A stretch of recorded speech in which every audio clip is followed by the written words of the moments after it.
Red Door Shield. Secure everything.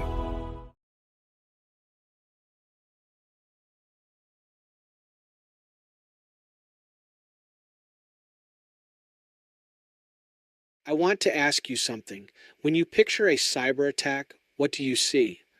Most people see a guy in a dark room, hooded sweatshirt, green code, scrolling across a monitor, some dramatic scene out of a movie. That image is almost completely wrong, and it is actually one of the reasons small businesses stay vulnerable. Because the real thing looks nothing like that. And when owners do not recognize what it actually looks like, they do not recognize when it is happening to them. Today, I want to replace that picture with the real one. What do cyber criminals actually want from a small business? How do they get it? And why is your business more valuable to them than you think? Here's the real picture. Modern cybercrime is not a skilled hacker personally targeting your business. It is automated software scanning millions of businesses simultaneously, looking for unlocked doors. Think of it like a neighborhood where someone drives slowly down every street, testing every door handle. They are not looking for a specific house. They are looking for the ones that are not locked. When they find one, they go in. Your business does not need to be interesting to be targeted. It just needs to be accessible. And once they are in, what they do next depends on what they find. So let's talk about what they are looking for.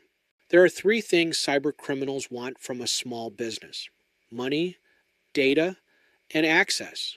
Let me break each one down. The most direct play is money. The most common version is ransomware. They get into your system, encrypt your files so you cannot access anything, and send you a message demanding payment to unlock them. Your client records, your financial files, your project documents, all locked, business stopped. The average ransom demand for a small business is between $50,000 and $300,000, and paying it does not guarantee you get your files back. The second version is business email compromise. A criminal gets access to your email, or spoofs it convincingly, and sends a message to your bookkeeper or your client with new wire transfer instructions. The money moves. By the time anyone notices, it is gone. This is one of the fastest growing financial crimes in the country, and it almost always starts with a single compromised email account. The second thing they want is your data. And I want you to think about what data your business actually holds. If you are a CPA firm, you have tax returns, financial statements, social security numbers, and business financials for every client you have ever served. If you are a law firm, you have case files, privileged communications, contracts, and settlement details. If you are a healthcare office, you have medical records, insurance information, and personal identifiers for every patient. If you are a contractor or property manager, you have client payment details, addresses, personal contacts, and project financials. Every one of those data sets has real value on the dark web. Medical records sell for more per record than credit card numbers. Tax data is used for identity theft and fraudulent tax filings. Legal files are used for extortion. You are not holding junk. You are holding some of the most sensitive information that exists about your clients, and they trusted you with it. The third thing they want is less obvious, but it is becoming more common. They want access to your network so they can use it to get somewhere else. Here is how this works. You do work for larger clients.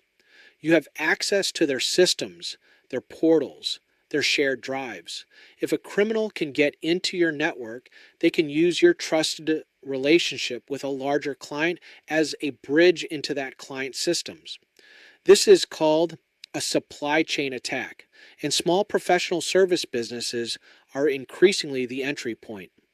You become the unlocked side door into a much bigger building. And in that scenario, you are not just the victim. You are the involuntary accomplice.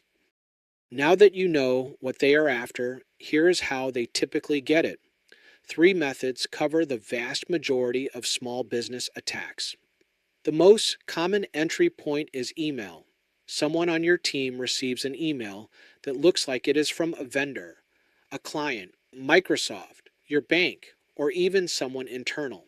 The email asks them to click a link, open an attachment, or enter their login credentials. They do, and that is the door. Modern phishing emails are not the badly spelled messages from 10 years ago. They use your real branding, your vendor's real name, and language that fits your industry perfectly. AI has made them nearly indistinguishable from legitimate communication. The second method is using stolen credentials. Passwords get exposed constantly through data breaches at other companies. If someone on your team uses the same password in multiple places and one of those places gets breached, that password is now available to criminals. They test it against your email, your file sharing, your accounting software. If it works, they are in, quietly, without triggering any alarm.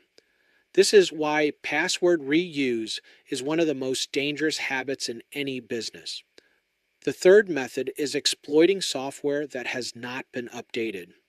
Every major software update patches known security vulnerabilities. When your team ignores those updates, those vulnerabilities stay open. Criminals actively scan for outdated software because they know exactly which door to try. This is not sophisticated hacking. It is walking through a door that was already known to be unlocked. Here's what I want you to take from this video. The threat is not a mystery. It is not random, and it is not reserved for companies bigger than yours. It is specific. It is systematic, and it is looking for exactly what most small businesses have: real data, real money, and a security setup that was put together without a complete picture. The good news is this: when you know what they are after and how they get it, you know exactly what to protect.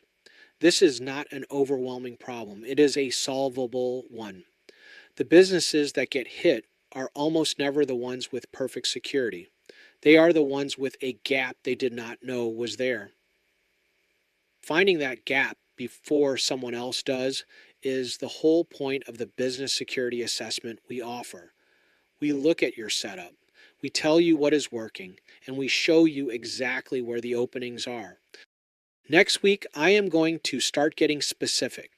We are going to talk about the industry's cyber criminals target most and why. CPA firms, law offices, healthcare, contractors. If you work in one of those industries, next week's video is going to be important. If you want to find out where your business stands right now, the free business security assessment is the place to start. It is a real conversation with my team. We look at your specific setup and give you a straight answer. No technical jargon, no pressure, just clarity. The link is in the description. Follow us so you do not miss what is coming next. And if this video helped, share it with another business owner who needs to hear it. Stop hoping.